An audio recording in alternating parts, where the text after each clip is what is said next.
Hello, this is Bryant from the Plugin Optimizer team, and I am going to show you how to create your first filter. So the way Plugin Optimizer speeds up your WordPress install is by blocking plugins that do not need to be running on particular pages. So we're going to create a basic filter to block all the plugins that don't need to be running on the home page.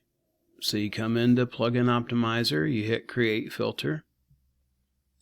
You name the filter, and we're going to just call this homepage filter. And then you put in your URL. In this case, we just need a slash since it's the home page. And then we select the plugins we'd like to block off of this page.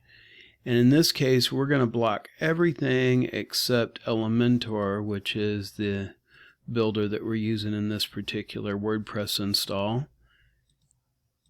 So we're going to block all of these, and then we're going to come down here and we're going to save the filter.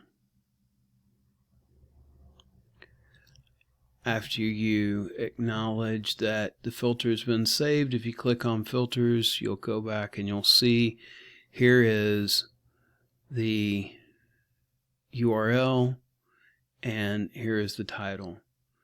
Now we can go look at this filter by going to the home page, and with Plugin Optimizer we can see that we have 9 blocked plugins and that we have 2 running plugins, Elementor and Plugin Optimizer. And that's as easy as it is to set up your first filter with Plugin Optimizer.